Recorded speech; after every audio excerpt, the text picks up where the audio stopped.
France getting back on its feet, even though an international manhunt is underway for the suspected terrorists who are behind Friday's attacks in Paris. Police carried out more than 150 raids across France and Belgium overnight and this morning. Authorities in Belgium say 7 people were arrested for possible links to the attacks. All but 2 have been released. Now the search is on for a 26-year-old French citizen born in Brussels who is described as highly dangerous. Authorities also have identified the suspected mastermind behind the attacks, a Belgian national who is believed to be in Syria. In a special joint session of Parliament today, French President Francois Hollande said he will propose law extending the country's state of emergency for 3 months. Hollande said France is at war and that Paris attacks targeted, quote, youth in all its diversity. France is at war. The acts committed on Friday evening in Paris near the Stade de France were acts of war. It represents an attack, an aggression against our country, against its values, against its youth, and against its way of life. We will continue these airstrikes in the weeks to come. The aircraft carrier Charles de Gaulle will be leaving France on Thursday and will go to the Middle East. And this will triple our resources, our capabilities.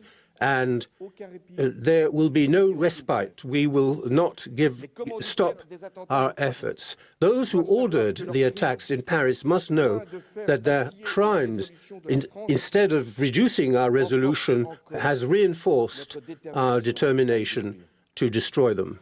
But we must bring together all those who can really fight against this terrorist army within the framework of a large single coalition. We will be working in that direction.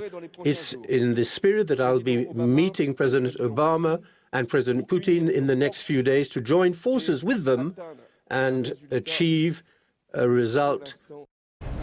Some tough talk there by the president. Elaine Cobbe joins us now live. Elaine, what can you tell us? What's the latest there in Paris? Well, here in Paris, people have been trying to get back to business as usual in the first business day after the attacks. Many of the places that had been closed, such as museums, restaurants, cinemas, are open again. But life isn't really back to normal. At midday today, there was a moment's silence and the city stood still. Trains stopped. Sometimes the metro, even in tunnels, just stopped for a minute. President Hollande went to the Sorbonne University to observe that minute's silence because he said he wanted to be with young people because so many of the victims of Friday's attacks were young people out enjoying Friday night at a concert, at a soccer game and at a restaurant. Elaine, we've seen folks gathered at the Place de la République. We've seen the Eiffel Tower lit in the colors of the French flag. How are Parisians dealing with this in the sense of moving on? We understand, obviously, that the president is saying that the state of emergency will last for another 3 months. But how are Parisians themselves going about their day? Parisians have been very much saying we won't let the terrorists win, we won't be afraid. On the other hand, there is heightened security here. There are more police on the streets, heavily armed police. There are also more military around, particularly at sensitive sites, at the main government buildings, outside churches and synagogues, and outside schools. So parents, for example, were telling me, I'm going to pick up my child from school. I'm taking off work early to do that because I want to be sure. And they've come here again to the Place de la République behind me, and also still to the sites of the attacks, to lay flowers, to pay tribute and to remember, because it's still very raw here.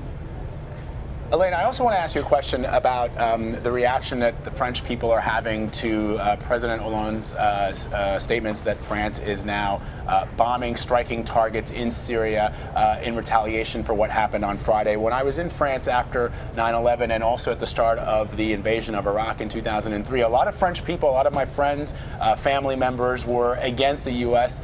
Intervention in the Middle East. And I wonder now if French people are completely behind. It's in its early days, but I'm just curious if the people that you've spoken to are 100% behind François Hollande's decision to attack these targets in Syria.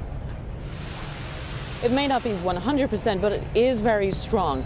People have been very much behind the decisions to strike Syria. France has already carried out raids against Islamic State militant points in Syria and northern Iraq over the past several weeks. It's a very different thing from Iraq when the French said, look, there's absolutely no evidence that Saddam Hussein has the weapons of mass destruction that the US was claiming. So France said this is just an unjust war. Whereas Syria, we are seeing very much the evidence of what is going on there, and France is suffering it because France has a long list of people that they have had radicalized, that they know have either been to Syria and northern Iraq or are trying to go or have links with people who've gone.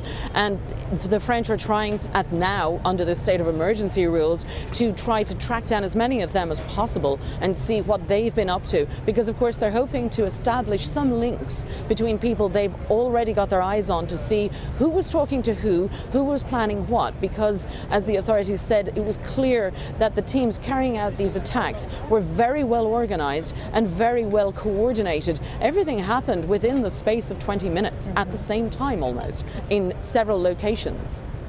Elaine Cobbe reporting from Paris. Elaine, thank you so much for your insights. We appreciate it.